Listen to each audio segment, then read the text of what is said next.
What's going on, guys? We're gonna get straight to the point here. This video, we're gonna try and be looking at how to set up the bike and tune the bike, and, well, not looking at how to set the bike up, we're gonna look at what the settings specifically do to the bike and try and explain and give you guys a feel for what to expect.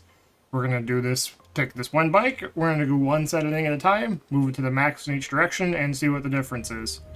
So, to start with, we have a stock 250 right in the middle. We'll go down this way. We'll bomb the road this way, and then we'll bomb the road coming back, and we will see what the top speed we hit is. Okay, looks like we tapped out at 77. We'll go back the other way. We got 77 miles an hour going that way. We'll come back this way. Looks like with a slight downhill, we're topping out at 87 coming back, going downhill. Okay, there's top speed stock. Okay, we've observed the top speed changes. We will go to tuning, and we'll go all the way to acceleration. So we got 77 and 87 before. You can see now we're picking up speed a little bit faster. Going up the hill, what are we going to hit?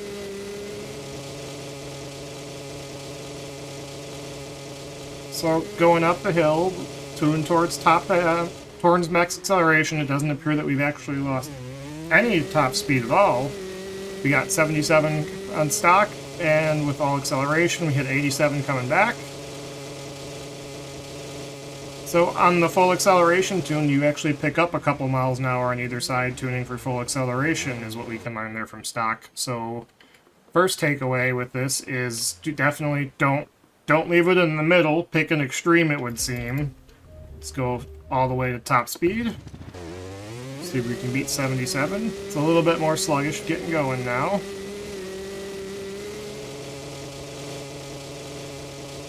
Okay, so now we're hitting 80 going up the hill. Alright, there's 81 coming up the hill. We'll turn around, go the other way. Alright, going the other way as fast as our little bike can carry us.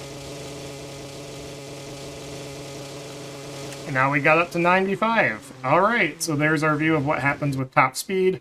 So what I've learned from that exercise is, practically speaking, unless you're running on a big wide open track, it almost seems like you're better off on acceleration because we didn't really lose anything on the top end. Alright, clutch boosting. We'll do a clutch boost stock now, and we'll go through this and we'll see what it does. Alright, we're going to start from here. We'll throw a timer on screen and we'll see how long it takes us to get to 50 miles an hour.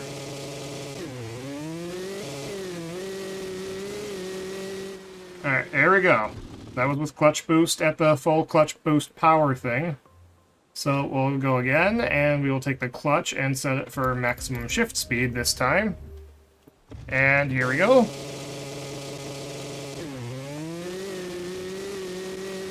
There we go. There's some comparisons for shift speed versus clutch boost. I honestly can't tell you which one's faster, but I know shift speed feels faster when racing.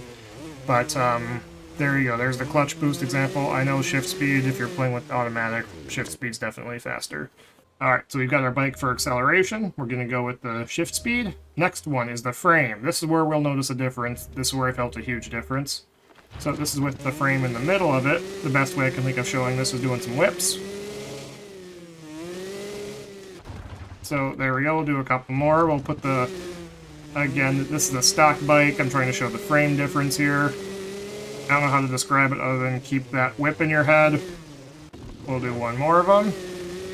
We're going to hit these all off the same ramp here for comparison. Okay, and then the next one we're going to do, we'll go to the garage again. Go to tuning. We will go full rigid. Rigid and flexible, I don't like their description of that, since functionally it's making the bike feel heavier or lighter is the best way I can describe it. So full rigid, that's the best whip we can do. The best way I can think of describing this is a more flexible chassis will make your bike feel lighter and you can throw the bike around easier. Rigid chassis makes the bike heavier and slower to respond, and you can't throw it around as much, if that makes sense to anybody watching. So there we go, we'll do one more whip for examples on the fully rigid frame here. Alright, there we go, we'll compare those. And now we'll go back to the garage again. We will go to tuning. We'll go to the fully flexible bendy boy chassis. And we'll hit the same jump, do the same whips. I can already tell you it handles a lot better, faster.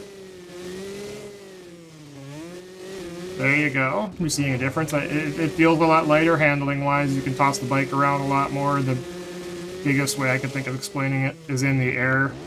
You might see it's a lot more responsive, and it's a lot easier to fling the bike around in the air. So if you're wondering why you're having a hard time doing some whips, it's we'll move on to the next setting after I do one more little jump here, because doing this is kind of fun. Woo!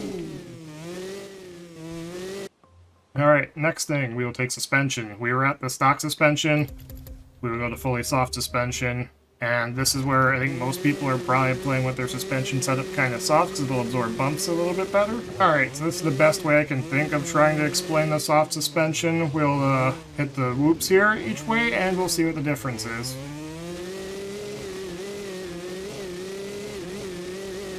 We'll hit the whoops one more time. Again, this is the completely soft suspension. We're going to cut our way in here, and here we go.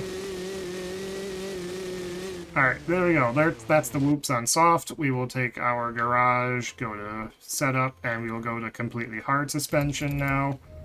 Hard suspension feels like it kind of, to me, it feels like you might run the track a little bit faster and have more on the top end, but you definitely, in whoops, it seems to punish you a little bit more. We'll hit that section a couple of times. Jump in, break off. It feels like you can punch out of the corners a little bit faster with the hard suspension, but it's not as tame in the whoops, and it does seem like you occasionally get the weird bouncy ball thing that goes on. I don't know how else to describe it. If you play the game, I'm sure you've felt the bouncy ball thing happen off of some jumps. You know what I'm talking about if you played it. Okay, next one. This might be a little divisive. Tires. We will go to maximum slipperiness, and we will run the track, and see how we just immediately blow that rut out. I will fling the bike around here. Maximum slippery tire. You see we can kind of fling the bike around like this pretty easily. We come into corners. You see how we're going to end up slipping. Go figure, slippery tires, they slip in the corners. So you'll see if we run the corners, it kind of like slides a little bit. And the strategy when you're using slippery tires seems to be to generally slip the corner or square the corner up if you can, and then just clutch boost out of it. Since you can see we're sliding into the corners there. We'll come across this jump one more time, another corner. You can see how we kind of got to slide into the corner and then deal with it. We'll go to the garage again. This is where I think a lot of people are going to be running their tires on maximum stickiness. And now if we go back to the starting straight, we should hopefully see that the sticky does make a big difference.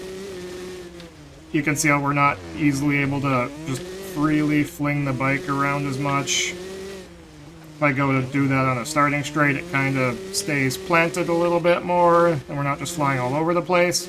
So if you're trying to, I guess, relax and enjoy it, it's a little bit easier to leave it on the sticky setting, and it's a lot more predictable. And I think, me personally, I have an easier time being more consistent on the sticky setting. The slippery setting feels like it can get a little bit faster, because there's definitely a glitch in the game right now where if you scrub stuff, if you have the tires on slippery, you can kind of scrub stuff and it'll just slip when you come off the lip of the jump and you'll go forward, whereas with sticky tires it seems like your scrubs will tend to take more speed off of you. So if you scrub a jump, it seems like you will tend to either shoot off the track or lose too much speed when you're on sticky tires. Last setting is brakes. We will start with the fully soft brakes. We will do a timed stop from 60 miles an hour to 0. Okay, for testing the brakes, we're going to try and get to 60 by the tractor, hit the brakes of the tractor, and then we will time it. There we go. That's take 1. Here's take 2.